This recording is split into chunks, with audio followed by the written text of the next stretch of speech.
இன்றைய பாடல் திருமந்திரத்தில் 6வது தந்திரம், 6வது தலைப்பு. பாடல் 1634. கத்தவும் வேண்டாம் கருத்தறிந்து ஆறினால் அப்படிங்கிறார். இந்த இடத்துல கத்தவும் வேண்டாம் அப்படிங்கிறார்.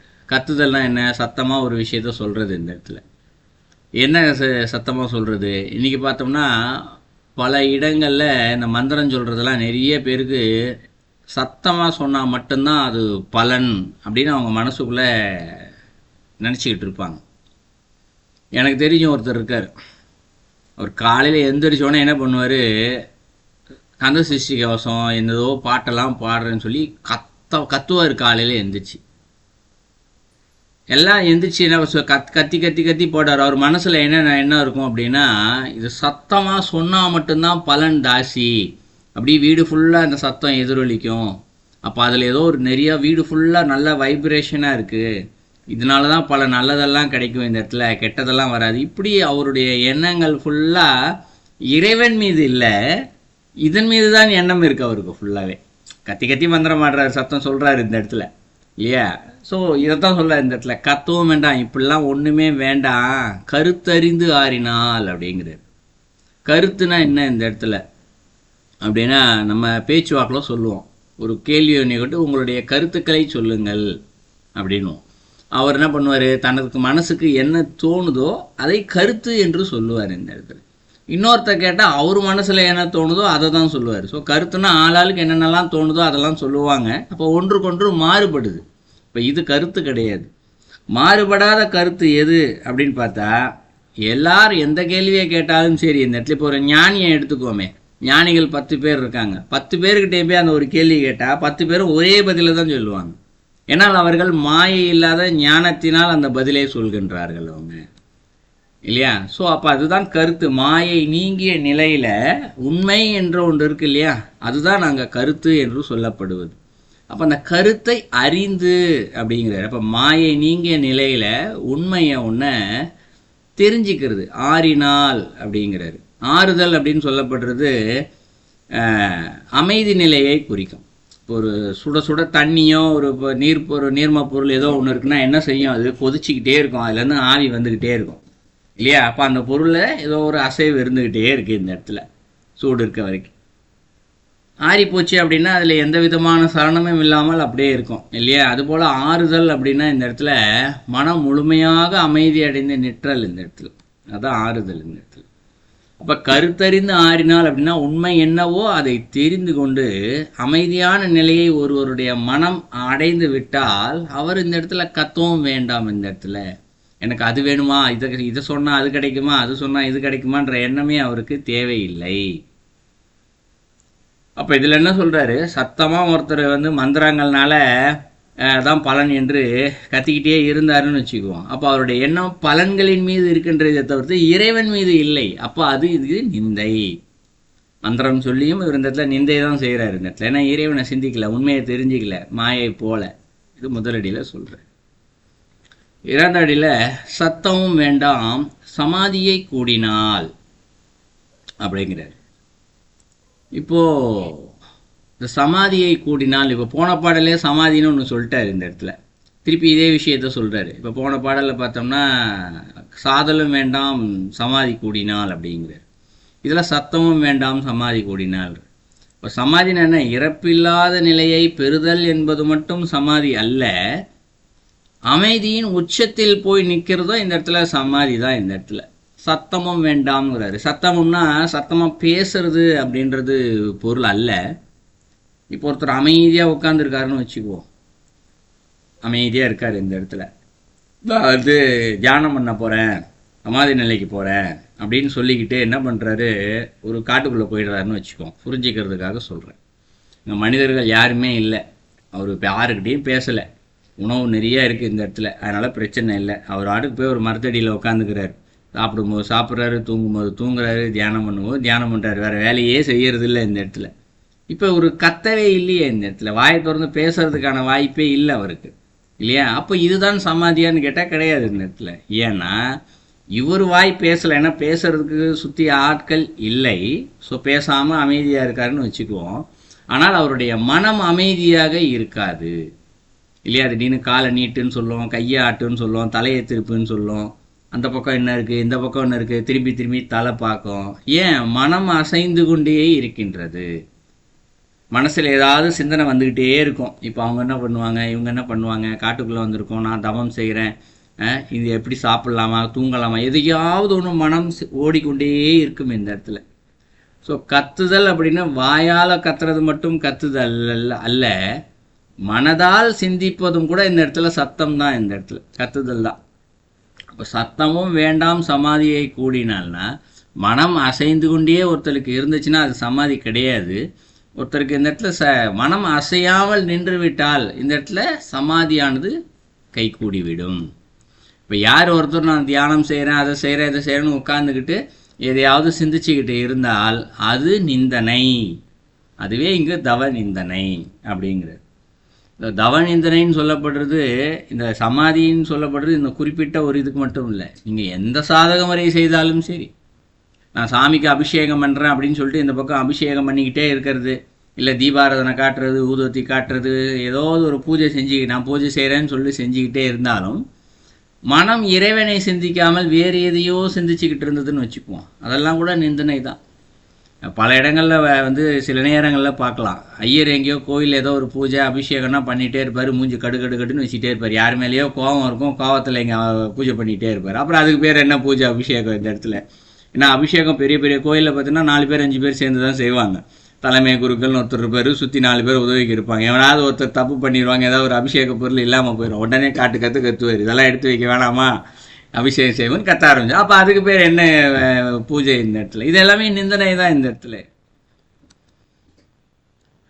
அடுத்தடியில் சுத்தமும் வேண்டாம் துடக்கு அற்று நிற்றலால் அப்படிங்கிறது. இந்த துடக்கு அப்படின்னா ஆக்சுவலி தமிழ்நாட்டில் இந்த வார்த்தை ரொம்ப பரவலாக இல்லை, பட் இலங்கையில் இந்த வார்த்தை நிறையா பயன்படுத்துகிறீங்கன்னு நினைக்கிறேன். துடக்குன்ற வார்த்தை கொஞ்சம் பரவலான எல்லாருக்குமே தெரிந்த வார்த்தை தான் இந்த இடத்துல. தமிழ்நாட்டில் அதற்கு தீட்டு என்ற ஒரு வார்த்தையை இந்த இடத்துல பயன்படுத்துவாங்க. தீட்டுன்னு இங்கே பயன்படுத்துவாங்க நிறையா, அங்கே துடக்குன்ற வார்த்தையை பயன்படுத்துவாங்க. தீட்டு துடக்கு அப்படின்னா என்ன சொல்லுவாங்க, சுத்தம் இல்லைப்பா அப்படின்வாங்க. ஒருத்தர் இறந்துட்டாரு அப்படின்னா துடக்கு, 16 நாள் கோயிலுக்கு போகக்கூடாது, 1 வருஷம் கோயிலுக்கு போகக்கூடாது அப்படின்னு சொல்லி நிறைய சொல்லுவாங்க இந்த இடத்துல. இதுக்கு துடக்கு, அது இங்கே சொல்லுவாங்க இல்லையா, ஒரு அது தீட்டு, இது தீட்டு, இது தொடக்கூடாது, அதை செய்யக்கூடாதுன்னு நிறைய விஷயம் சொல்லுவாங்க. ஸோ இப்போ அங்கே துடக்கு அற்று நிற்றலால் அப்படிங்கிறது. ஸோ அப்போ இந்த இடத்துல அழுக்குன்னு வச்சுக்குவோம், துடக்குன்றதுக்கு அழுக்குன்னு புரிஞ்சுக்கிறதுக்காக வச்சுக்குவோம். ஸோ அழுக்கு அற்றுனா இல்லாமல் ஒருத்தரை இருக்கின்ற நிலை நிற்றலால் அப்படிங்கிறார். ஸோ அந்த நிலையை அடையணும் இந்த இடத்துல, அழுக்கு இல்லாத ஒரு நிலையை அடையணும் அப்படின்னா இந்த இடத்துல அவருக்கு சுத்தம் தேவையில்லை அப்படிங்கிற. இதை எப்படி புரிஞ்சிக்கலாம் அப்படின்னா, துடக்கு என்ற வார்த்தைக்கு என்ன பொருள்னா, ஒரு பொருளோடு சம்பந்தம் வைத்துக் கொள்ளுதல், அதை தன்னகப்படுத்துதல், இது துடக்கு அப்படின்றத நேரடியாக பொருள். இதற்கு என்ன பொருள்னா, போன வகுப்போ அதுக்கு முன்னாடி வகுப்போ தெரியல, ஒரு கேள்வி ஒன்று கேட்டிருந்தாங்க. அப்போ அதுக்கு பதில் சொல்லியிருந்தோம். சித்தர்கள் எல்லாமே பார்த்தீங்கன்னா அழுக்கு பிடிச்சி போய் தான் உட்காந்துருப்பாங்க, குளிக்கிறது கிடையாது இல்லையா. பழனியில் கூட ஒரு சித்தர், சாக்கடை சித்தர்னு சொல்லுவாங்க, அழுக்கு தண்ணிக்குள்ளே தான் படுத்து கிடப்பாரு, ஆனால் அவர் மேலே துர்நாற்றமே வராது இந்த இடத்துல அப்படின்னு சொல்லியிருந்தோம். அது கூட அவர் அம்மா கேள்வி கேட்டுறாங்க, அது எப்படிங்க சாத்தியம் அது அப்படின்னு சொல்லியிருந்தோம். நாம் இந்த இடத்துல நீர் என்று நாம் இந்த இடத்துல சிந்திக்கிறோம் ஃபஸ்ட்டு இல்லையா. அப்போ அந்த இடத்துல தண்ணியாக இது அழுக்கு தண்ணி, இது நல்ல தண்ணி அப்படின்னு மனதை அந்த பொருளோடு சம்பந்தம் செஞ்சுக்கிறோம் இந்த இடத்துல இல்லையா. நம்மளோட எடுத்தவொடனே ஒரு கண்ணு பார்க்கும் போதே, புலன்கள் வழியாக பார்க்கும் போதே இது சுத்தமாக இருக்குது, சுத்தமாக இல்லை, இது தண்ணி, இது அழுக்கு, இது கல், இது மண் அப்படின்னு சிந்திச்சிருது. பார்த்தோன்னே ஒரு பொருள் இதுதான் என்று உறுதிப்படுத்திக்கிறது முதல்ல மனசு. அப்போ அந்த பொருளுடைய பொருளுடன் நம்முடைய மனம் சம்பந்தம் ஏற்படுத்தி கொள்கின்றது. இதுதான் துடக்கு இந்த இடத்துல இல்லையா. இப்போ ஒருத்தர் இதை இன்னும் புரிஞ்சுக்கிறதுக்காக சொல்கிறேன். ஒரு மனிதர் அவருடைய உறவு, ரொம்ப நெருங்கிய உறவு, தாயோ தாத்தாவோ பாட்டியோ யாரோ இறந்துட்டாங்கன்னு வச்சுக்குவோம். சரிங்களா? அவர் வந்து வெளியூரில் இருக்கார். அவருக்கு தகவல் இன்னும் வரல. இப்போ தகவல் வந்துருச்சுன்னு வச்சுக்குவோம். அவர் என்ன பண்ணுறாரு, இப்போ கோயிலுக்கு கிளம்பிட்டு இருக்காரு நண்பர்களோடு சேர்ந்து. ஃபோன் வந்துருச்சு, வாசலுக்கு போகும்போது ஃபோன் வந்துருச்சு, இந்த மாதிரி இறந்துட்டாங்கப்பா. உடனே அவர் என்ன சொல்லுவார், ஊரில் இறந்துட்டாரு, இந்த மாதிரி தொடக்காயிருச்சு, தீட்டாகி போச்சு, நான் கோயிலுக்கு வரக்கூடாது அப்படின்னு சொல்லிட்டு அவர் வீட்டில் இருந்துருவார். நண்பர்களும் சரிப்பா இருந்துரு, நீ வரக்கூடாதுன்னு அவங்களே சொல்லிடுவாங்க இந்த இடத்துல. இப்போ ஃபோன் வரலை, தகவல் வரலை இந்த இடத்துல. அவர் என்ன பண்ணுவார், கோயிலுக்கு தானே போவார். இந்த இடத்துல நேராக கோயிலுக்கு போவார், நல்லா சாமியை கும்பிடுவார், திருப்பி வருவார். இப்போ போயிட்டு இவருக்கு தகவல் தெரியல, போயிட்டு வந்துட்டார். அதனால் அவருக்கு என்ன பாதிப்பு வந்தது? ஒரு பாதிப்பும் கிடையாது இந்த இடத்துல. ஏன்? அவர் மனதால் அதை சிந்திக்கவே இல்லை, தொடர்பு படுத்திக்கல, அந்த நிகழ்வோடு சேர்த்து தொடர்பு படுத்தி கொள்ளவில்லை இந்த இடத்துல. ஸோ அதனால் அந்த இடத்துல அவருக்கு அது இல்லை இந்த இடத்துல. ஸோ அதுபோலவே சித்தர்கள் வந்து ஒரு பொருள், இது தண்ணி, இது அழுக்கு, இது சுத்தம் இல்லையா, இது போல் அந்த சிந்தனையே இருக்காது அவங்களுக்கு. எந்த பொருளை பார்த்தாலும், போன பாடல் ஒரு விளக்கம் பார்த்தோம் இல்லையா, எந்த பொருளை பார்த்தாலும் அந்த பொருளுக்கு உள்ளே இருக்கக்கூடிய தன்மையை, உண்மையை தான் அவங்க பார்ப்பாங்க. மாயையினால் பார்க்கும்போது அது அழுக்கு நீர், மாயை இல்லாமல் பார்க்கும்போது நீருக்குள் இருக்கக்கூடிய இறை ஆற்றல். ஸோ சித்தர்கள் அந்த கோணத்தில் அவர்கள் அதை பார்க்கும் பொழுது என்ன ஆயிடுது, அவர்களுக்கு அங்கே இறைவன் தான் தெரிகிறார், நீர் கூட மனம் சம்பந்தப்படவில்லை இந்த இடத்துல. அப்போ இந்த பாடலில் துடக்கு அற்று நிற்றலால் அப்படின்னா என்ன, இந்த இடத்துல ஒரு பொருளோட எந்த விதமான சம்பந்தமும் இவர்கள் வைத்து கொள்ளாமல் இருப்பதனால் இந்த இடத்துல சுத்தம் என்ற ஒன்று தேவையே இல்லை. ஏனென்றால் அவர்களுடைய மனம் இதோடு சம்பந்தப்பட்டிருக்கு, அந்த பொருளுக்குள்ளே இருக்கக்கூடிய உண்மை இறைவனோடு மட்டுமே சம்பந்தப்பட்டு கொண்டிருக்கின்றது. இறைவன் வந்து மாசுமறு அற்றவன், என்ன பண்ணாலும் சரி, அவர் வந்து தூய்மையின் வடிவம் தான் இந்த இடத்துல. ஒரு மனிதன் என்ன செய்தாலும் சரி நெருப்பை அசுத்தப்படுத்த முடியாது இந்த இடத்துல இல்லையா. நான் நெருப்பை அசுத்தப்படுத்துறேன்னு சொல்லிட்டு நெருப்புக்கு போயிட்டு ஒரு கலரையோ சாயத்தையோ போய் பூச முடியுமா இந்த இடத்துல? அது எப்பயும் போல எரிஞ்சிக்கிட்டே தான் இருக்கும். அது தன் கூட சேர்ற பொருளையும் சேர்த்து சுத்தப்படுத்தி விடும். அதுபோல் ஒரு அழுக்கு நீர் என்று இருந்தாலும் அதற்கு உள்ளேயும் இறை ஆற்றல் இருக்கின்றது இந்த இடத்துல. நமக்கு தான் அது அழுக்கு தண்ணி இல்லையா, ஆனால் ஒரு கொசுவுக்கோ புழுவிற்கோ அதுதான் தேவை, அதுதான் அது நல்லா வாழும் அதில் இன்னும் இல்லைங்களா. அப்போ ஒரு பொருளுக்கு நமக்கு அழுக்கு, இன்னொரு பொருளுக்கு அதுதான் நல்லது. இப்போ அதுக்குள்ளே இருக்கக்கூடிய இறைவன் மாசுமாறு இல்லாமல் இருக்கார். இந்த சித்தர்கள் உள்ளே மாசுமாறு இல்லாத அந்த இறைவனை பார்த்து கொண்டே இருக்கின்றதால் அவர்களுக்கு இங்கே சுத்தம் என்ற ஒன்று தேவையே இல்லை. அதான் 3வது அடியில் சொல்கிறார், சுத்தமும் வேண்டாம் துடக்கு அற்று நிற்றலால். எல்லா பொருளுக்குள்ளே இருக்கக்கூடிய இறைவனை மாயை இல்லாத நிலையில் யார் ஒருவர் பார்த்து விட்டாரோ அவருக்கு சுத்தம் என்ற ஒன்று தேவையே இல்லை. ஏனென்றால் அந்த பொருளினால பாதிப்பு இவருக்கு எதனாலும் இவருக்கு இருக்காது. ஸோ இதில் தான் வந்து உங்களுக்கு அந்த சித்தர்களுக்கு எல்லாமே அந்த ஒரு துர்நாற்றம் அவர்கள் மீது வருவதில்லை. அன்றைக்கி ஒரு கேள்வி கேட்டிருந்தாங்கன்னு நினைக்கிறேன். அந்த கேள்விக்கு இந்த பாடலே ரொம்ப அழகாக பதில் சொல்லிடுச்சு எப்படி அப்படின்னு. நான் அன்றைக்கி எவ்வளோ விளக்கமாக பதில் சொல்லலைன்னு நினைக்கிறேன். இன்றைக்கி விளக்கமாக பாடலே பதில் சொல்லிட்டார், ஏன் அவர்கள் மீது துர்நாற்றம் வருவதில்லைன்னு சொல்லிட்டு. அடுத்து என்ன சொல்கிறாரு, சித்தமும் வேண்டாம் செயலற்று இருக்கலே அப்படிங்கிறார். சித்தமும் வேண்டாம். சித்தம்னா என்ன இந்த இடத்துல? சித்தம்னா நம்முடைய சிந்தனை உள்ளேருந்து வர்ற இடம். மனம், புத்தி, சித்தம், அகங்காரம் அப்படின்னு சொல்லிட்டு சொல்லுவாங்க சைவ சித்தாந்தத்தில். ஸோ சித்தம்னா இந்த இடத்துல ஆள் மனம், நம்மளுடைய சிந்தனை எல்லாமே பதியப்படுகின்ற ஒரு இடம் அப்படின்னு வச்சுக்கலாம். அங்கே உள்ள எண்ணங்கள் பதிஞ்சு இருக்கிறதுனால தான் நம்மளுடைய ஞாபகங்கள் இதெல்லாம் போய் அங்கே தான் பதியுது. இங்கே அது பதிஞ்சு இருக்கிறதுனால தான் உள்ளே இருந்து தானாக வருது எல்லாமே, மற்றபடி எல்லாம் வராது. உள்ள பதிவு இருக்கிறதுனால தானே வருது. பதிவு என்ற ஒன்று உள்ளே மனதில் இல்லை என்றால் என்ன செய்யுது, இந்த இடத்துல மனம் சிந்திக்கினே வராது. இந்த இடத்துல அப்படியே சமாதி நிலையில் அமைதியாக போய் உட்காந்துட்டு இருக்கோம் இந்த இடத்துல. அப்போ இந்த இடத்துல சித்தமும் வேண்டாம் அப்படின்னு சொல்லிட்டு என்ன சொல்கிறாரு, செயல் அற்று இருக்கலே அப்படிங்கிறது. ஸோ செயல் என்ற ஒன்று இல்லாமல் இருக்கின்ற நிலையை அடைதல் தான் செயல் அற்று இருக்கலே. இன்றைக்கி நம்ம காலையிலேருந்து இரவு வரைக்கும் ஏதாவது ஒரு செயல் செஞ்சுக்கிட்டே தான் இருக்கோம் இந்த இடத்துல. ஏன் செஞ்சுக்கிட்டே இருக்கோம் அப்படின்னா சிந்தனைகள் வந்து கொண்டே இருக்கின்றது. சிந்தனை ஏன் வருது இந்த இடத்துல? உள்ளுக்குள்ளே நாம் அனுபவிக்க வேண்டிய வினைகளும் பற்றுக்களும் இருந்து கொண்டே, ஆசைகளும் இருந்து கொண்டே இருக்கின்றது. அதனால தான் உள்ளேருந்து சிந்தனை வந்துக்கிட்டே இருக்குது, செயல் செஞ்சுக்கிட்டே இருக்கும். ஸோ இந்த இடத்துல என்ன சொல்கிறாரு, செயல் என்ற ஒன்று ஒருவருக்கு தேவையே இல்லை இந்த இடத்துல. எப்போ தேவையில்லை? சித்தமும் வேண்டாம். எண்ணங்கள் என்ற ஒன்றே அந்த இடத்துல இல்லாமல் இருந்து விட்டால் அவர்களுக்கு செயலே தேவையில்லை. இதனை செய்ய வேண்டும் என்ற அவசியமே இல்லை. இப்போ அதே சித்தர்களை ஞானிகளை எடுத்துக்குவோம். அவங்களுடைய மனம் வந்து சிந்திக்கிறதே கிடையாது இந்த இடத்துல. அவர்கள் சதாசர்வலம் இறைவனை மட்டுமே அந்த இப்போ கூட நம்ம இறைவன் நம்ம நினைக்கிறோம், பூஜிக்கிறோம். ஆனால் மாயையோடு தான் பார்க்குறோம். அவர்கள் மாயை இல்லாத நிலையில் அவர்களை சிந்திக்கிறாங்க. நினச்சிக்கிட்டு இருக்கிறதுனால அவர்களுக்கு உள்ளுக்குள்ளே எந்த பதிவுகளுமே இல்லை இந்த இடத்துல. அதனால் அவர்களுக்கு செயலும் எதுவுமே தேவையே கிடையாது. இதை இவர்கள் செய்துதான் ஆக வேண்டும் என்று அவர்களுக்கு என்று எந்த கடமைகளும் கிடையாது.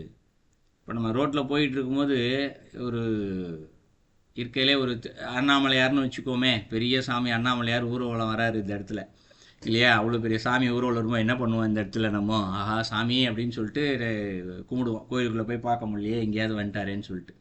நான் அப்பரே ஒரு இடத்துல பாடல் பாடுவார். சாமி ஊர்வலம் வரும்போது அப்புறம் ஒரு பாடலில் பாடி விளக்கம் சொல்லுவார்.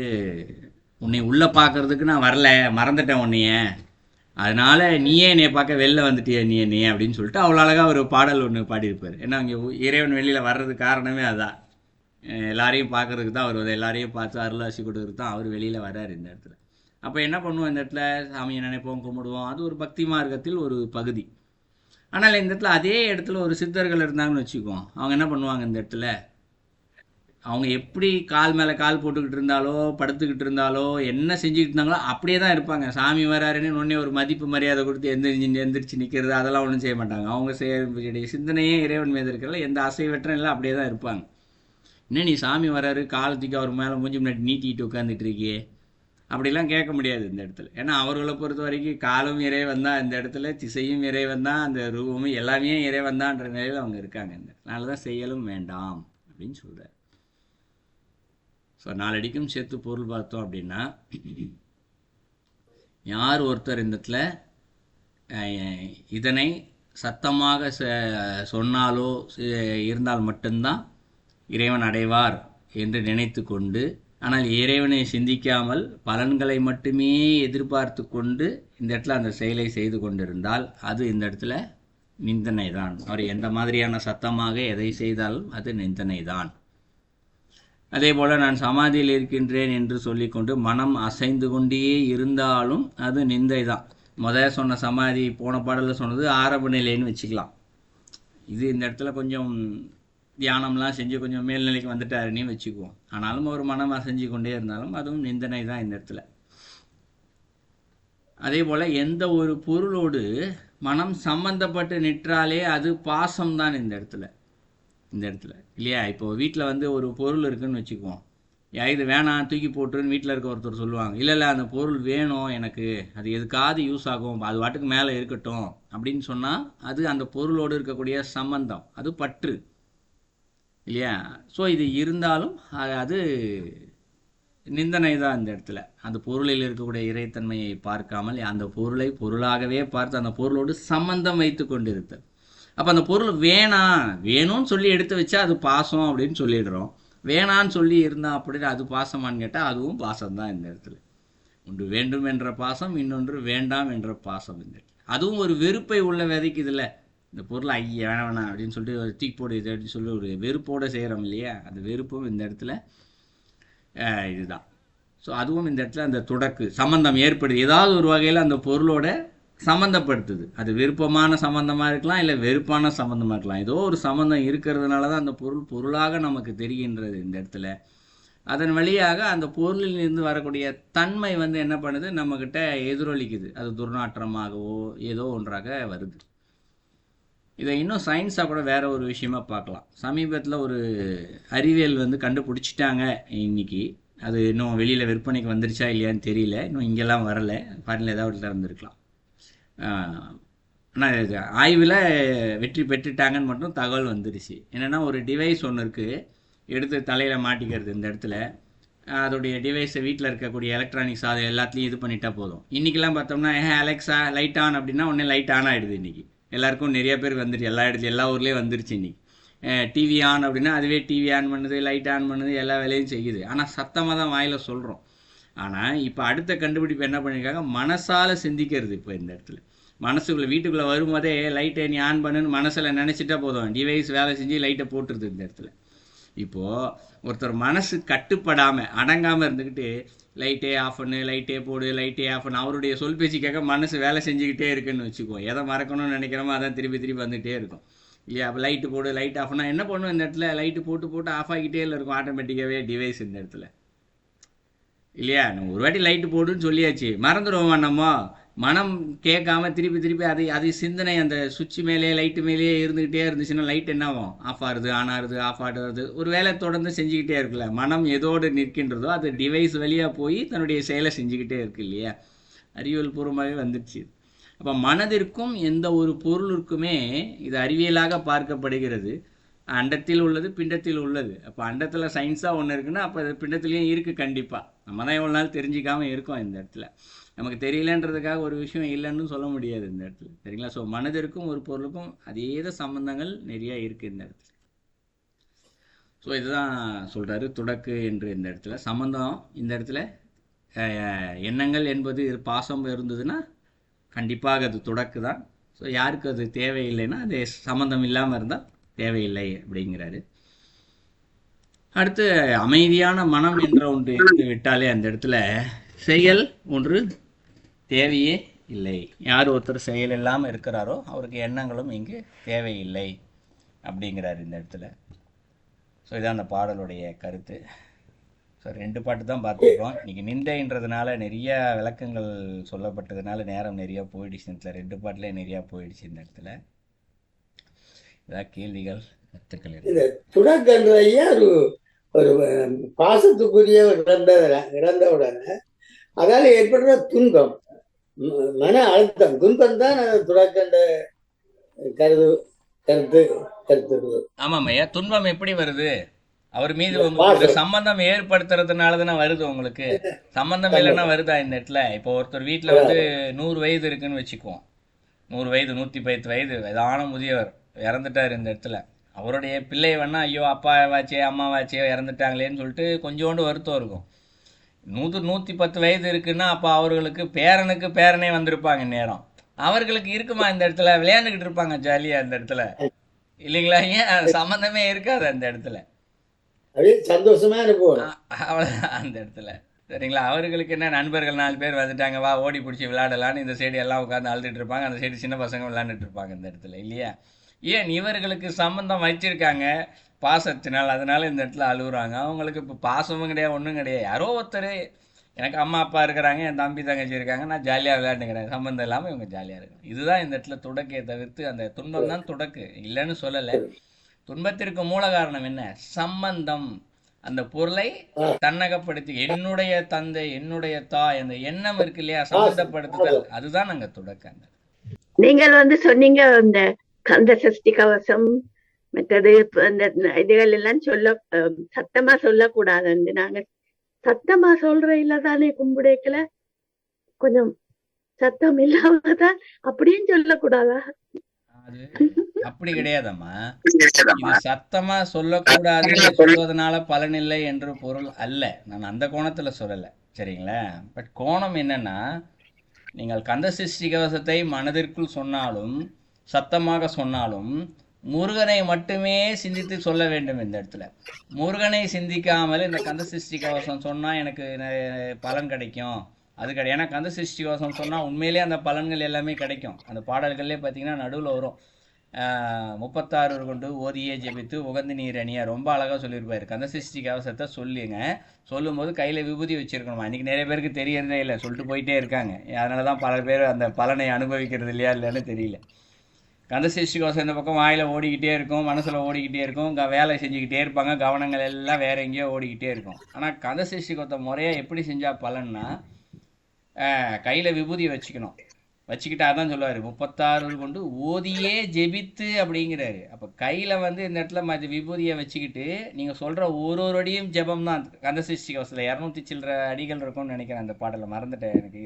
ஜெபித்து உகந்து நீரணியே அப்படின்னுவாரு. ஸோ நெத்தி அந்த விபூதியை ஜெபிச்சு முடிச்சுட்டு கந்த சஷ்டி கவசம் சொல்லி கடைசி அடியை சொல்லி முடிக்கும் போது, இறைவா இந்த விபூதியே நீதான், முருகா நீதான் இந்த விபூதின்னு சொல்லிட்டு முருகர் அப்படியே நெத்தியில பூசிக்கணும். இந்த இடத்துல உகந்து நீர் அணிய அஷ்டதிக்குள்ளோர் அடங்கலும் வசமாய் திசை மன்னர் என்பர் சேர்ந்தாருக்கு அருளுவர் மாற்றார் வஞ்சகர் வந்து வணங்குவர் காலதூதர் என்னை கண்டால் கலங்குவர். இப்படி நிறைய பலன்கள் இந்த இருக்கு அந்த பாடலை சொன்னோம் அப்படின்னா. ஏன் இப்போ அந்த பலன்கள் 8 திசையில் இருக்கக்கூடிய தெய்வங்களையுமே வந்து நிற்குமா, அவனுக்கு என்ன வேணும் சொல்லு, நான் செய்யறதுக்கு காத்துக்கிட்டு இருக்கேன் அப்படின்னு சொல்லிட்டு அவ்வளோ பெரிய பலன்கள் இருக்கு. ஏன் அந்த பலன்களை எல்லாராலையும் நுகர முடியலன்னா சத்தமாக சொல்கிறாங்க. இப்போ அந்த பாடலில் சொல்லப்பட்டபடி இல்லை, சிந்தனை வேற எங்கேயோ வச்சுக்கிட்டு இந்த இடத்துல அதை சொல்கிறாங்க. அதுதான் அதனால் அந்த பலனை அவங்களால அனுபவிக்க முடியல. அதை தான் இந்த பாடலில் நிந்தனைன்னு சொல்கிறாரு இந்த இடத்துல. நான் கந்த சிருஷ்டி கவசம் சொல்லாமல் வேற எந்த வேலையும் நான் செய்ய மாட்டேன் சொல்கிறவங்க இருக்காங்க இன்றைக்கும். அப்போ உங்களுடைய கவனம் என்ன, கந்த சிருஷ்டி சொல்கிற பெருமைப்பட்டுக்கிறோம் அப்படின்னு தான் இருக்குது இல்லைங்களா? அது மட்டும் இல்ல, திருவாசகம் மற்றது இந்த சில திருநூட்டு பதியம் அந்த அதுகள் எல்லாம் சொல்ற அந்தந்த நாட்கள்ல. ஆனா நீங்க சத்தமா நான் சத்தமா சொல்றேன் இல்ல, சும்மா சத்தம் இல்லாம அப்படி சொல்றதா? இன்னைக்கு முற்றோதுதெல்லாம் இருக்குமா? நான் தவறு சொல்லல. அதாவது திருமந்திரத்தின்படி நீங்க சத்தமா சொல்லக்கூடாது என்று நான் இங்க எங்கேயுமே சொல்ல வரல. நீங்க சத்தமா சொல்லுங்க, எப்படி வேணா சொல்லுங்க, ஆனால் மனதில் இறைவனை நினைத்து கொண்டு சொல்லுங்கள் என்பதுதான் அதனுடைய முக்கிய கருத்து. அங்க அதுதான் அந்த நாங்க சொல்லவும் கூட நாங்க நினைக்கிறத நீங்க சொல்லி இருக்கிறீங்க தானே. ஆனா இப்ப நீங்க சொன்னபடியா சொல்றேன். சரி, நன்றி ஐயா. நல்லது நல்லது நல்லதும்மா. ஏன்னா இந்த திருவாசகம் முற்றோதெல்லாம் பார்த்தோம்னா இன்னைக்கு பழைய உலகம் ஃபுல்லா செய்யறாங்க திருவாசகல் முற்றோதல். இந்த இடத்துல இப்போ முற்றோதல் செய்யும்போது பார்த்தா சத்தமாக தான் படிப்பாங்க இந்த இடத்துல. ஸோ எல்லாருக்கும் கேட்கும். ஆனால் அதனுடைய கோணம் வேறு இந்த இடத்துல. அது பக்தி மார்க்கத்தில் இருக்கக்கூடிய ஒரு கோணம். நம்ம அப்படி படிக்கும்போது நம்ம வேற எதையோ சிந்திச்சுக்கிட்டு இங்கே படிக்கிறோன்னு வச்சுக்குவோம். நமக்கு பலன் இருக்கா இல்லையா தெரியாது இந்த இடத்துல. பட் அந்த சத்தம் வேறு யாராவது ஒருத்தர் அவருடைய ஒரு குழந்தை இருக்குன்னா அதுக்கு படிக்க தெரியாது, ஆனால் அது ஒரு காதில் போய் உழுதுல இந்த இடத்துல. பக்கத்தில் 4 ஜீவராசிகள் இருக்குன்னா அந்த ஜீவராசிகளுடைய காதில் போய் உழுதுல ஏதாவது ஒரு பலன் இருக்கும் இந்த இடத்துல. நான் இல்லைன்னு சொல்லலை. ஆனால் இங்கே நிந்தைன்னா யார் ஒருத்தர் நான் திருவாசகம் படிக்கின்றேன் அப்படின்னு சொல்லிட்டு சத்தமாக கத்தி கத்தி படிச்சுக்கிட்டே இருப்பார். மணி ஆயிடுச்சு, எப்போ சோறு போடுவாங்க, யாராவது டீ கொடுத்தா நல்லாயிருக்கும், காப்பி கொடுத்தா நல்லாயிருக்கும், தாகமாக இருக்குது இல்லையா, நம்ம அங்கே போய் சாஞ்சி உட்காந்தனால இப்படி யோசிச்சுக்கிட்டே இங்கே உட்காந்து திருவாசகம் படிச்சுக்கிட்டே சத்தமாக படிச்சுக்கிட்டால் அதனால் அவருக்கு எந்த பலனும் ஒரு பலனும் கிடையாது இல்லையா. செய்கிற செயலின் மீது மனம் ஒருமுகப்படவில்லை என்றால் அது வந்து இந்த இடத்துல நிந்தனை. நான் இதனை செய்கின்றேன் என்று சொல்லிக்கொண்டு உடல் மட்டும் செய்து கொண்டு மனம் அதில் சம்பந்தம் இல்லாமல் இருந்தால் அது நிந்தனை இந்த இடத்துல. அதுதான் இந்த கருத்தை நம்ம முக்கியமாக யோசிக்கணும் அந்த பாட்டில்.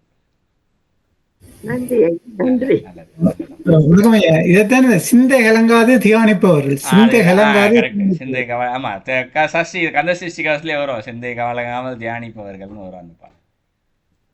இன்னொரு கேள்வி கேட்டிருக்காங்க, செயலில் இருப்பது தவ நிந்தனையா அப்படின்னு கேட்குறாங்க. இப்போ நம்மலாம் ஒரு வேலை செஞ்சுக்கிட்டு தான் இருக்கோம், அப்போலாம் நம்ம நிந்தனை செஞ்சுக்கிட்டு தான் இருக்கோமா அப்படின்னா, ஏன்னா நேரடியாக பொருள் பார்க்கும்போது அப்படி தான் புரிஞ்சிக்கிற மாதிரி இருக்குது. இது எப்படி புரிஞ்சிக்கலான்னா, ஒரு ஒரு விஷயம் சொன்னால் புரிஞ்சிடும். ஒரு ஞானத்தின் உச்ச நிலையில் ஒருத்தர் இருக்கார், அவர்கிட்ட ஒரு போகிறார் ஒருத்தர், ஐயா நீ சீடனா சேர்த்துக்கோங்க அப்படிங்கிறார். சரிப்பா சேர்த்துக்கிறேன்ப்பா அப்படிங்கிறார். நீங்கள் எப்படி இந்த ஞானத்தை அடைந்தீர்கள் அவர் கேட்டார். நீங்கள் ஞானத்தை எப்படி அடைந்தீர்கள், முழுமையான ஞானத்தை அப்படின்னு கேள்வி கேட்குறாரு. அவர் அதுக்கு ஒரு பதில் சொல்கிறாரு. காலை எந்திரிக்கிறேன், என்னை நான் சுத்தப்படுத்திக் கொள்கிறேன், சாப்பிடுகின்றேன், தூங்குகின்றேன், ஞானத்தை அடைஞ்சிட்டேன்றார்.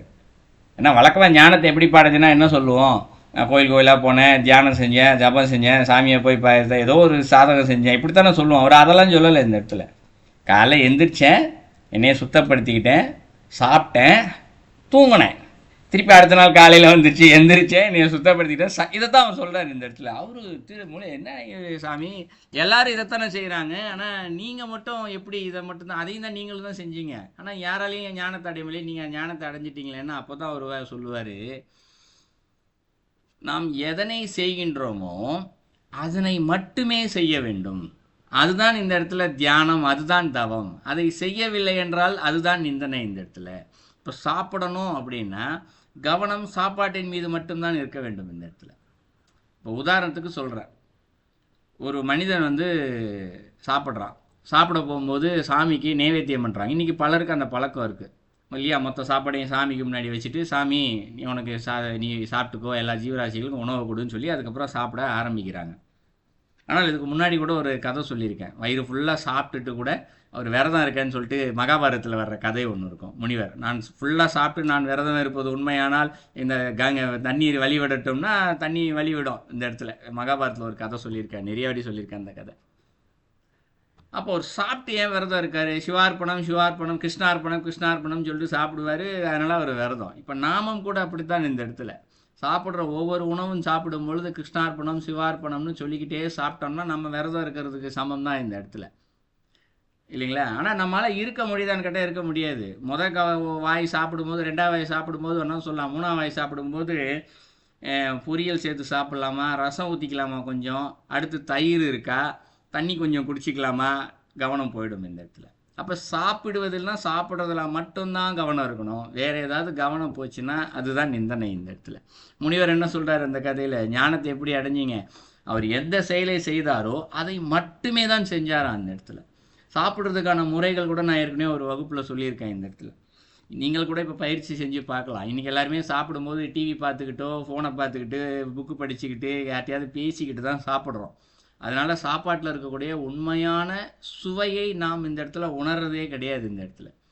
இன்றைக்கி காலைல அடுத்த உணவு சாப்பிடும் பொழுது ஒரு வாய் சாப்பாடு எடுங்க, கண்ணை மூடிக்குவாங்க இந்த இடத்துல, இல்லையா? சாப்பாடு எடுக்கிற வரைக்கும் கண்ணை திறந்து வச்சுக்கோங்க. சாப்பாடு எடுத்து வாயில் வச்சவனே கண்ணை மூடிக்கொண்டு அதை மென்று கவனத்தை அந்த உணவு மேலே வைத்து கொண்டு சாப்பிடுங்கள்.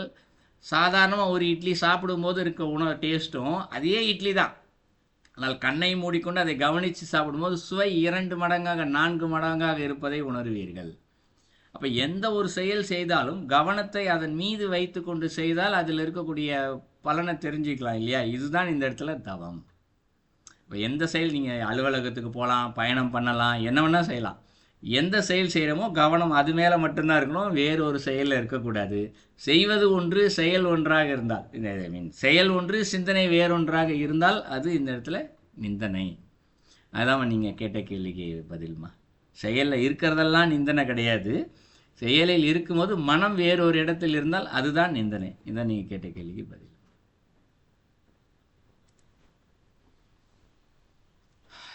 நல்லது. வேறு கேள்விகள்?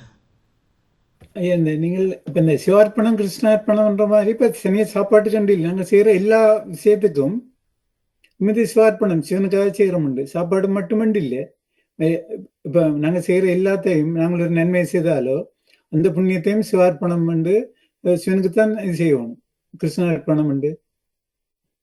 அதாவது நம்ம ஒரு நன்மை செய்கிறோம், அதனுடைய பலனை கூட இங்கே கிருஷ்ணார்ப்பணம்னு சொல்லிடலாமா அப்படின்னு கேட்குறீங்க, கரெக்டா? சிவார்ப்பணம் நிச்சயமாக தாராளமாக செய்யலாம். ஏன் செய்யலாம் அப்படின்னு கேட்டோம் அப்படின்னா, ஏன் அது நல்லது, இருக்கையிலே உத்தமமான ஒரு நல்லது அப்படின்னு சொன்னால், இப்போ நம்ம ஒரு தர்மமோ தானமோ செய்கிறோம், புண்ணியத்தை நம்ம வச்சுருக்கோன்னு வச்சுக்குவோம். நான் செஞ்ச புண்ணியம் என்கிட்ட தான் இருக்கணும் அப்படின்னு சொல்லிட்டு நம்ம வச்சுருக்கோன்னு வச்சுக்குவோம். நமக்கு அதை கரெக்டாக யூஸ் பண்ணிக்க தெரியாது, புண்ணியத்தை சரியாக யூஸ் பண்ணிக்க தெரியாது. இன்றைக்கி பணம் காசு எல்லோரும் தானே வச்சுருக்கோம், எல்லாத்தையும் தானே இருக்குது. ஏதோ ஓரளவு அவங்க சாப்பிட்ற அளவு காசு, எல்லோரும் மகிழ்ச்சியாக இருக்காங்களான்னு கேட்டால் இல்லை. ஏதாவது ஒரு வகையில் துன்பத்தை ஏதாவது ஒரு வகையில் அனுபவிச்சுட்டு தானே இருக்காங்க. ஏன்னா அதை சரியாக பயன்படுத்த தெரியல. ஆனால் இறைவன்கிட்ட அதை கொடுத்துட்டோன்னு வச்சுக்குவோம். எப்படி ஒரு சின்ன பையன் வந்து 1 ரூபா 4 10 பைசா சேர்த்து பணத்தை சேர்த்து வச்சு அம்மாட்ட கூட கொடுத்து வைக்கும், இல்லை அப்பாட்ட கொடுத்து வச்சா அவர் என்ன பண்ணுவார், கூட கொஞ்சம் காசை போட்டு நல்லதாக பொருளாக ஏதோ ஒன்று வாங்கி கொடுப்பார் பையனுக்கு, இல்லையா? போல் இறைவன்கிட்ட கொடுத்து வச்சோம்னா இறைவன் அதை இரட்டிப்பாக 3 மடங்காக மாற்றி நம்மளுடைய பாவத்தையே போக்குவார் இந்த இடத்துல. இதற்கு மேலாக இன்னொன்று சொல்கிறேன். என்னுடைய குரு சொன்னது, யாராவது ஒருத்தர் நோய் வாய்ப்பட்டிருக்காருன்னு வச்சுக்குவோம், ஏதோ ஒரு துன்பத்தில் இருக்காருன்னு வச்சுக்குவோம்.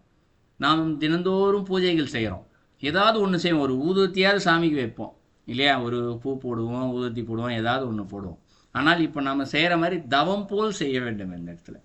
ஐயோ சாமிக்கு வர பூஜை டைம் ஆகி போச்சு, ஆஃபீஸுக்கு அவசரமாக கவனம் எல்லாம் ஆஃபீஸ் மேலே இருந்துக்கிட்டு இன்றைக்கி அந்த வேலை செய்யணும், இந்த வேலை செய்யணும், இந்த சைடு சாமிக்கு பூஜை செய்கிறது இல்லை. நான் சொல்கிறது முன்னாடி சொன்ன தவம் போல் இறைவனை மட்டுமே சிந்தித்து கொண்டு ஒரு ஊதுவத்தி காண்பித்தால் கூட அது பூஜை தான் அந்த இடத்துல. அதற்கும் பலன் உண்டு. இந்த பலனை இறைவா நான் அந்த நோயுற்றவருக்கு கொடுக்குறேன், அவருடைய நோயை போக்கி கொடு என்று மனதார பிரார்த்தனை செய்து சிறிதளவு நீரை நாம் அந்த இடத்துல கீழே விட்டோம் அப்படின்னா கூட அந்த பலன் அவருக்கு சென்று அந்த நோயானது நிச்சயமாக அவரை விட்டு செல்லும். ஸோ எல்லாரும் மாசத்துல ஒரு நாளாவது இதனை செய்யுங்கள். 30 நாளும் செய்வோம். ஒரு ஊதத்தியாவது வைப்போம், இந்த இடத்துல ஒரு விளக்கு ஏற்றுவோம், ஊதத்தி வைப்போம், சும்மாவது சாமியை நினைப்போம், ஏதோ ஒன்று பண்ணுவோம் இல்லையா? இந்த பலனை அடுத்த நோயுற்றவர்களுக்கு கொடுங்கள், இயலாதவர்களுக்கு கொடுங்கள். அப்போ அதனுடைய பலனும் 2 மடங்கு 3 மடங்கு. இது என்னுடைய குருநாதர் சொன்னது இந்த இடத்துல. ஸோ அதை தான் நீங்கள் கேட்குறீங்க இந்த இடத்துல. அதுலேயே எனக்கு இதில் ஒரு சந்தேகம் என்னென்றால் ஐயா, இப்போ ஒரு ஆள் ஒரு வருத்தமாக இருக்கிறார். இப்போ நாங்கள் அவருக்காக பிரார்த்தனை செய்யலாமோ? இப்போ அவர் அவற்றை கர்மாவை அனுபவிக்கிறது தான் அவருக்கு அந்த வினை வருத்தம் இருக்கு. அப்போ அதை அவர் அனுபவிக்கணும். அப்போ நான் அவருக்காக பிரார்த்தனை செய்யலாமோ? நிச்சயமாக பண்ணலாம் ஐயா. இதுதான் வந்து நம்ம கருணை அப்படின்னு சொல்லுவோம் இந்த இடத்துல. கருணை என்ற வார்த்தையை பயன்படுத்துவோம் இந்த இடத்துல, இல்லைங்களா? இது எப்படின்னா, ஒருத்தர் ஏதோ ஒரு பாவம் செய்கிறார், அதன் வழியாகத்தான் அந்த துன்பத்தையே அனுபவிக்கிறார் இந்த இடத்துல. எப்போ அந்த துன்பத்தை அனுபவிக்கிறாரு அப்படின்னா, அவர் பாவம் செஞ்ச வினாடியே நீ இதை பண்ணிட்டியா இரு உடனே அனுபவின்னு சொல்லி இறைவன் கொடுக்கறது இல்லை. இறைவன் அதை விட ரொம்ப கருணையானவன் இந்த இடத்துல. முதல்ல என்ன பண்ணிடுறாரு, அவருக்கு அந்த பக்குவத்தை கொடுத்து எந்த துன்பத்தை அனுபவிக்க வேண்டுமோ அந்த துன்பத்தை அனுபவிக்கக்கூடிய மனப்பக்குவத்தையும் உடல் பக்குவத்தையும் கொடுத்துட்டு தான் அந்த துன்பத்தை அனுபவிக்கிறதுக்கு இறைவன் வைக்கிறார். எடுத்தோடனே கொடுக்கல இந்த இடத்துல, பக்குவம் இல்லாத போது கொடுக்கல. ஒன்று. இன்னொன்று, ஏன் கொடுக்குறாரு? அதை கொடுத்தா தான் அவன் பாவம் போகணுன்றக்காக தான் கொடுக்குறாரு இந்த இடத்துல, சரிங்களா? இப்போது இன்னொரு மனிதர் அவருக்காக ஒரு சிறு கருணை வந்து, இல்லையா, ஐயோ ரொம்ப துன்பப்படுறாரே அப்படின்னு சொல்லிட்டு அவருக்கு உதவி செய்ய சென்றால், ஏற்கனவே இறைவன் என்ன பண்ணியிருக்காரு, அவருக்கு இவன் பாவம்லாம் சீக்கிரம் போகணுன்றக்காக தான் அந்த துன்பத்தை கொடுத்துருக்காரு இந்த இடத்துல. அப்போ இன்னொருத்தர் நம்ம இந்த இடத்துல அவருடைய துன்பத்தை போக்க வேண்டும் என்று பிரார்த்தனை செய்யும்போது இறைவன் பார்ப்பார். இறைவனை பொறுத்த வரைக்கும் நாமும் அவருக்கு குழந்தை தான், துன்பத்தில் இருப்பவரும் குழந்தை தான். அவர் என்ன பார்ப்பாரு, ஒரு குழந்தை துன்பத்தில் இருப்பதை பார்த்து இன்னொரு குழந்தை வந்து அந்த துன்பத்தை போக்க வேண்டும் என்று சிந்தித்தால் இறைவனுக்கு மகிழ்ச்சி தானே இந்த இடத்துல. இப்போ நம்ம வீட்டிலே 2 குழந்தை இருக்குன்னு வச்சுக்கோம், அண்ணன் தம்பி இருக்காங்கன்னு வச்சுக்கோம். அண்ணன் கஷ்டப்படுறானா, ஏதோ ஒரு வெயிட்டை தூக்குறான், ஏதோ ஒன்று பண்ணுறானா, தம்பிக்காரன் போய் உதவி செஞ்சால் பெற்றவங்களுக்கு எப்படி இருக்கும், அண்ணன் தம்பியை உதவி செய்கிறான்ப்பா அப்படின்னு சொல்லி என்ன பண்ணுவாங்க இந்த இடத்துல, மகிழ்ச்சி தானே வரும். ஸோ அந்த மாதிரி இறைவன் வந்து நம்ம பிரார்த்தனை செஞ்சால் அவர் மகிழ்ச்சி தான் அடைவார் இந்த இடத்துல. அதன் விளைவாக அவர்களுடைய துன்பமும் போகும், நமக்கும் அதன் வழியாக புண்ணியமும் கிடைக்கும், பலனும் நமக்கும் கிடைக்கும். இப்போ ஒரு ஆள்கிட்ட இப்போ நான் இன்னொரு ஆளுக்காக பிரார்த்தனை செய்யணும், அவற்றை அனுமதி எடுக்கணுமா? அப்படி தேவையில்லை. அவருக்கு சொல்ல வேணுமா? இப்போ நான் இப்போ ஒரு ஆளுக்காக நான் பிரார்த்தனை பண்ண போறேன் என்றால் அவருக்கு சொல்ல வேணுமா, நான் உங்களுக்காக பிரார்த்தனை பண்ணிட்டான்னு கேட்டா செய்யணும்? இறைவனுக்கு தெரிஞ்சா போதும், நீங்களாம் கேட்கணும்னு அவசியம் இல்லை, யார்கிட்டையும் நீ கேட்கணும்னு அவசியம் இல்லை இந்த இடத்துல, சரிங்களா? நீங்கள் நாம் பிரார்த்திப்பது இறைவனுக்கு மட்டும் தெரிந்தாலே போதும். ஏன்னா இந்த இடத்துல கொடுப்பதும் எடுப்பதும் எல்லாமே இறைவன் தான் இந்த இடத்துல, இல்லையா? அவர் அந்த துன்பத்தை கொடுத்துருக்கிறது யாரு? இறைவன் தான். ஏன் கொடுத்தாரு? அவன் பாவம் ஏதோ தப்பு பண்ணியிருக்கான், அதனால தான் துன்பத்தை அந்த இடத்துல கொடுத்துருக்காரு. இப்போ இறைவனுக்கு இந்த விஷயம் எல்லாமே தெரிஞ்சால் போதும், அவர் யாருக்கு எதை கொடுக்க வேண்டுமோ அதை சரியாக கொடுத்து விடுவார். நன்றி ஐயா. நல்லது நல்லது நல்லது ஐயா. அந்த சாமி கும்பிடும் போது அந்த நோய்வாய்ப்பட்டவர்களுக்காக பிரார்த்தனை பண்ணிட்டு தண்ணி விடணும்னு சொன்னீங்க, அது எப்படிங்க ஐயா, என்ன சொல்றீங்கன்னு புரியல. அது சும்மா கையில தண்ணி வச்சுக்கிறதுமா, அது மனசார கூட செய்யணும் அவசியம் இல்லைன்னு குருநாதர் என்கிட்ட சொன்னார், அதனால நான் இந்த இடத்துல சொன்னேன். வழக்கமா நீங்க சாமிக்கு நைவேத்தியம் பண்ணும்போது படையில ஃபுல்லா முன்னாடி வச்சுட்டு சும்மா கொஞ்சோண்டு தண்ணி எடுத்து கீழே ஒரு 2 டிராப் விடுவாங்க, சாமியே எடுத்துக்கோப்பா அப்படின்னு சொல்லிட்டு, இல்லைங்களா? ஸோ அந்த மாதிரி விடுறது, வேற ஒன்றும் இல்லை. அது மாதிரி கையில் சும்மா கொஞ்சம் தண்ணியை வச்சுட்டு இந்த பலன் இவர்களுக்கு சென்று சேரட்டும் அப்படின்னு சொல்லிட்டு நம்ம விட்டாலே என்ன பண்ணோம், அது அவங்களுக்கு போய் பஞ்சபூதம், தண்ணியும் போதும் தான், மண்ணும் போதும் தான், அது அங்கே யாருக்கு என்ன போய் செய்யணுமோ அது அந்த வேலையை செஞ்சுக்கோ, அது அதோட தன்னுடைய பணியை செஞ்சுக்கும். அப்படி செஞ்சாதான் அந்த பலன் அவர்களுக்கு கிடைக்குமா அப்படின்னு கேட்டால் அது கிடையாது இந்த இடத்துல. சும்மா மனசில் நினச்சா கூட போதும் இந்த இடத்துல, சரிங்களாம்மா? நல்லது. கணபதி ராஜா சொல்லுங்க, ஆன்சர் போட்டிருக்கீங்க. நன்றி ஐயா. என்னண்ட அந்த ஒரு ஜீவன் வினையை அனுபவிக்க முதல்ல இறைவன் பக்குவத்தை கொடுத்துட்டு தான் அனுபவிக்க வைக்கிறாருன்னு சொன்னீங்க. இப்ப இந்த காசாவில நடந்த யுத்தம், இலங்கையில நாங்க அதை ஏற்கனவே அனுபவிச்ச ஒன்றுதான். அதில் நிறைய குழந்தைகள், பச்சிலம் குழந்தைகள் எல்லாம் அப்படி அவங்க என்ன பாவம் செய்தாங்களோ அவங்களுக்கு என்ன அந்த பக்குவம் எப்படி வரும், அந்த சின்ன பிள்ளைகளுக்கு அதுகளெல்லாம் தெரியாது. என்ன நிச்சயமா தெரியாது. அந்த இடத்துல நாங்க அதை எப்படி நாங்க அதை ஒப்பிடுறது?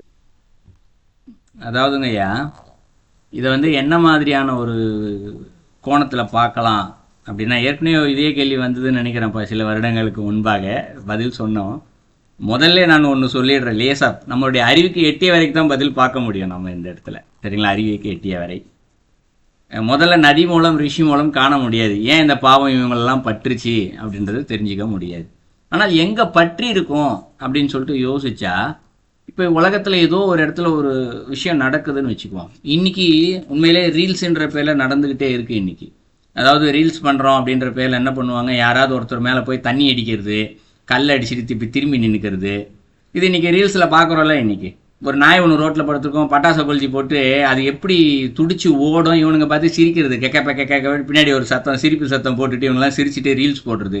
இப்படி பல ஜீவராசிகளை துன்பப்படுத்தி ரீல்ஸ் போடுறாங்க, மனிதர்களை துன்பப்படுத்தி ரீல்ஸ் போடுறாங்க. இவனுங்களுக்கு சந்தோஷமா இருக்கு, போகும்போது டப்புன்னு பின்னாடி போய் அடிச்சுட்டு திரும்பி நின்றுக்கிறது இல்லையா? எதையாவது ஒன்று செய்கிறாங்க, ரீல்ஸ் செய்கிறான்ற பேர்லையும் இன்னொரு ஏதோ ஒரு வார்த்தை சொல்லுவாங்க. வெளிநாடுகள்லாம் கூட இன்னைக்கு பரவலாக அது இருக்கு. இன்னைக்கு தெரியாமல் செஞ்சிருது, ஃப்ராங்க் பண்ணுறேன் அப்படின்ற பேர்ல இல்லையா? ஃப்ராங்க் பண்ணுறன்ற பேர்ல அவர்கள் சுற்றி இருப்பவர்கள் எல்லாருக்கும் மகிழ்ச்சியா இருக்கு. பார்க்குறவெல்லாம் ஃபோனை பார்த்துட்டு கேட்கன்னு சிரிக்கிறான். ஆனால் அதை அனுபவிப்பவர்களுக்கு இருக்கக்கூடிய துன்பம் அவர்களுக்கு மட்டும்தானே தெரியும்.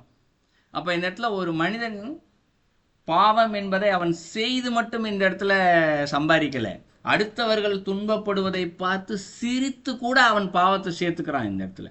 கொஞ்சம் கூட நம்ம யாரும் யோசிக்கிறதே இல்லை, என்னடா பிராங்க் பண்ணுறான்ற பேரில் துன்பத்தை கொடுக்குறியடா நீ அப்படின்லாம். பல ஃப்ராங்க்லாம் பார்த்தோம்னா நமக்கு அப்படியே மனசு அவ்வளோ இதுவாக இருக்கும், பதறும் இந்த இடத்துல. என்னடா இவ்வளோ ஒரு ஜீவராசிக்கு துன்பத்தை கொடுக்குற, ஒரு சிங்க பொம்மையை கொண்டு போய் ஒரு நாய்க்கு இப்போ தூங்கிட்டு இருக்க நாய் பொம்மைக்கு பக்கத்தில் போய் வச்சுட்டு போயிடுறாங்க. அது பொம்மை தான் நமக்கு தெரியும். நாய் தூக்கத்தில் ஏஞ்சி பார்க்கும்போது அது புலி சிங்கம் தானே நினைக்கும், பதறிச்சிட்டு ஓடும், உயிர் பயத்தில் ஓடும். அப்போ ஒரு நாய்க்கு உயிர் பயத்தில் ஓடுது, உயிர் பயத்தை அவன் காமிக்கிறான்ல, இவனுக்கு விளையாட்டாக தெரியுது. அப்போ அவன் எவ்வளோ பாவம் பண்ணவன் ஆகிறான். அந்த வீடியோவை பார்த்து சிரிக்கிறாங்க பல பேர், நான் எப்படி ஓடுது பாரு அப்படின்னு சொல்லிட்டு. அப்போ பார்ப்பவர்களும் அந்த பாவம் செஞ்சவங்க தான் ஆகிறாங்க இந்த இடத்துல. ஒருத்தர் ரெண்டு பேரை பார்க்குறாங்க, உலகம் ஃபுல்லாக அந்த ரீல்ஸ் ஓடத்தான் செய்யுது. இன்றைக்கி எல்லாம் விரல் நுனியில் வந்துருச்சு உலகமே. அப்போ அவ்வளோ பேரும் அந்த ஒரு ஜீவராசி துடிப்பதை பார்த்து மகிழ்ச்சி அடையக்கூடிய அனைவரும் பாவம் செஞ்சவங்க தான். அப்போ இறைவன் என்ன பண்ணுறாரு இந்த இடத்துல, எல்லாரையும் ஒரு இடத்துல கொண்டு போய் சேர்க்குறாரு இந்த இடத்துல இல்லைங்களா? பாவம் செஞ்சவங்க எல்லாத்துக்கும் யார் யார் ஒருத்தர் ஒரு ஊரில் இருந்திருப்பாங்க இல்லைங்களா? எல்லாருக்கும் தண்டனை கொடுக்கணும் கண்டிப்பாக. அந்த உயிர் எப்படி பதறியதோ, ஒரு நாய் எப்படி பதறிச்சோ அதே மாதிரி பார்த்து சிரிச்சவங்க எல்லாரும் பதறினாத்தான் அந்த பாவம் அவங்கள விட்டு போகும். அப்போ என்ன பண்ணுறாரு, எல்லாரையும் ஒரு இடத்துல குறிப்பிட்ட ஒரு இடத்துல பிறக்க வச்சு என்ன பண்ணுறாரு, அங்கே யாராவது ஒருத்தர் தூரத்தில் செத்து போயிருப்பான், ஆனால் சுற்றி இருக்கக்கூடிய 1000 பேரும் பதறுவாங்க, நம்ம பக்கத்தில் குண்டு விழுந்துருமோ, நமக்கு எடும்பத்துக்கு ஏதாவது ஆயிருமோ. இதை தான் நீங்கள் அனுபவிச்சிருப்பீங்க இல்லைங்களா? பல வருடங்கள் காசாலையும் இன்றைக்கி தான் நடந்துக்கிட்டு இருக்குது இந்த இடத்துல இல்லைங்களா? ஸோ இந்த ஒரு கோணத்தில் பார்க்கும் பொழுது யார் யாரெல்லாம் அடுத்தவர்கள் இறப்பதை பார்த்து மகிழ்ச்சி அடைந்தார்களோ, ஹிட்லர் காலத்தில் யோசிச்சு பார்த்துங்க, முசோலினி, ஹிட்லர், பழைய காலம்னா யோசிங்க, லட்சமாக மக்களை கொண்டு குவிச்சாங்க ஒரு குறிப்பிட்ட இனத்தவர்களை. அப்போ யாரெல்லாம் இந்த இடத்துல ஐயோ இவங்களாம் எதிரியாக கூட இருக்கட்டும், வேறு இனத்தவராக கூட இருக்கட்டும், ஐயோ அவர்களுக்கு துன்பத்தை ஏற்படுத்துகிறாங்கன்னு சொல்லிட்டு துன்பப்பட்டவங்களும் இருப்பாங்க. அதே போல் நான் பெரிய இனம், இவங்களாம் சின்ன இனம், அழிஞ்சு போட்டோம், இறந்து போட்டோம், இந்த சிந்தனை இருந்தாலும் அது எவ்வளோ பெரிய பாகம். உங்களுக்கு தெரியும் ஹிட்லர் காலம் முசோலினி காலத்தில் எவ்வளோ பேர் லட்சமாக இறந்தாங்கன்னு சொல்லிட்டு. அப்போ அதை பார்த்து மகிழ்ச்சி அடைந்த அத்தனை பேரையுமே என்ன பண்ணுறாரு இறைவன் இந்த இடத்துல ஒரு இடத்துல மீண்டும் பிறக்க வைக்கின்றார். அவங்க மகிழ்ச்சி அடைந்து எத்தனை நாள் மகிழ்ச்சி அடைஞ்சிருப்பாங்க, தன்னுடைய பிறப்பு ஃபுல்லாகவே மகிழ்ச்சி அடைஞ்சிருப்பாங்களே, அப்பா என்னெல்லாம் அழிஞ்சு போச்சுடாப்பா, அவங்களாம் குடும்பம் பண்ணுண்டா, போய் சேரட்டுண்டா, இப்படிலாம் மனம் சிந்தனை இருக்கு இல்லையா? அப்போ அதுதான் அந்த மனம் சிந்தனை அவங்க எவ்வளோ பாவம் பண்ணாங்களோ அதற்கு ஏற்ற வாரி அவர்கள் அனுபவிக்கும் வரை இந்த துன்பம் இருக்கத்தான் செய்யும் அவர்களுக்கு. இந்த கோணத்தில் நீங்கள் பார்க்கும்போது ஏன் இதெல்லாம் குறிப்பிட்ட இடத்துல நடந்திருக்கு, காசால நடந்திருக்கு, இலங்கையில் நடந்திருக்கு, இப்போது ரஷ்யா உக்ரைனில் கூட இது நடந்துக்கிட்டு தான் இருக்கு. ஏன் நடந்திருக்குன்றத பார்த்தோம்னா இப்போ நம்ம சொன்ன பதில் ஓரளவிற்கு பொருந்தும் இந்த இடத்துல. சரிங்களா ஐயா? ஏன்னா இந்த குழந்தைகளுக்கு அந்த அறிவு வரக்கூடிய அந்த வயது இல்லை தானே? நிச்சயமா ஐயா, நம்மை பொறுத்த வரைக்கும் தான் ஐயா அது குழந்தை. ஏனென்றால் அது குழந்தை என்ற கண்ணோட்டத்தில் இப்போ பாடலில் விளக்கம் பார்த்தோம் இல்லையா, சம்மந்தப்படுத்திக்கிறோம் இந்த இடத்துல. இறைவனை பொறுத்த வரைக்கும் எல்லாமே வயதானவரும் ஒருத்தர் தான், குழந்தையும் ஒன்று தான் இந்த இடத்துல. ஒரு ஞானியை போய் எடுத்துக்கோமே, நம்ம பார்க்குறோம்ல, ஞானிக்கு எல்லாரையும் ஒரே மாதிரி தான் பார்ப்பாருன்னு நம்ம படிச்சிருக்கோம் இல்லைங்களா? அதுபோல் அவர்களுடைய பார்வை இந்த இடத்துல குழந்தையும் ஒன்று தான், பறவையும் ஒன்று தான், விலங்கும் எல்லாம் ஒரே விஷயம். அவங்க அதுக்குள்ளே இருக்கக்கூடிய இறை தன்மையைத்தான் பார்க்கிறார்களே தவிர்த்து உருவத்தில் இது சிறியதாக இருக்கின்றது, இப்போதான் பிறந்துச்சு, அதுக்கு அறிவு இருக்குது அறிவு இல்லை, அந்த கோணத்தில் வந்து அவங்க பார்ப்பது இல்லை. இந்த இறைவனை பொறுத்த வரைக்கும் அதனுடைய பாவம் போக வேண்டும். அதுக்கு 1 வயது குழந்தையா இருக்கும்போது தான் அதனுடைய பாவம் போக வேண்டும் அப்படின்ற இருந்துச்சு. இறைவன் அப்போ கொடுத்துருக்காருன்னா அது நிச்சயமாக அது அந்த 1 வயது குழந்தை வழியாக போயிடும். இந்த இடத்துல அது இறப்பு துன்பத்தின் பட்டு இறந்து போயிடும். ஏன் அதை அனுபவிக்கிறோன்னு அந்த குழந்தைக்கும் தெரியாது. இந்த இடத்துல அது உணரக்கூடிய தன்மை கூட அதுக்கு இருக்காது அந்த இடத்துல. இல்லைங்களா? டிவி ஷோ கூட இருக்குங்க ஐயா, அந்த பிராங்க் மாதிரி. அதெல்லாமா அது நிறைய பண்றாங்க. அதெல்லாம் இது நம்மலாம் என்ன பண்ண, இதெல்லாம் பார்த்து கொஞ்சம் கத்துக்கணும். இதெல்லாம் அடுத்தவங்க துன்பப்படுற மாதிரி வீடியோக்கெல்லாம் ஏதாவது முதல்ல பார்க்காம இருக்கணும். முதல்ல பார்த்தாலே முதல்ல ஸ்கிப் பண்ணிட்டு அடுத்த வேலையை பார்க்க போயிடணும். நான் டிவி பார்த்து அடுத்தவங்க துன்பப்படுறத பார்த்து, இந்த டிவி நாடகம்லாம் கூட அதுதான் பண்ணுது இன்னைக்கு. இந்த டிவி நாடகத்தை ஓப்பன் பண்ணால் ஒரே சதா ஒப்பாரி அழுக தான் இருக்கும் அந்த இடத்துல, எந்த நாடகத்தை திறந்தாலும் சரி. இல்லையா? அதை பார்த்துட்டு உண்மை நடக்கிற மாதிரியே வந்து இவங்களுடைய உணர்வு ரீதியாகவே அடப்பாவி இவ இப்படி பண்ணுறாளே அப்படி பண்ணுறாளே இவங்களுக்குள்ளே பேசிக்கிறது எல்லாம் கூட தவறு தான். முடிஞ்ச வரைக்கும் டிவிலாம் பார்க்காம இருக்கிறதே உத்தமம். நல்லது நல்லது நல்லது. சரி, ஓகே, நேரம் ரொம்ப கடந்துடுச்சு. ஸோ அடுத்த வகுப்பு இன்று மாலை இந்திய இலங்கை நேரம் இன்று மாலை 5 மணிக்கும் உங்களுடைய கனடிய நேரம் நாளை காலையும் இருக்கும். அதில் சந்திப்போம்.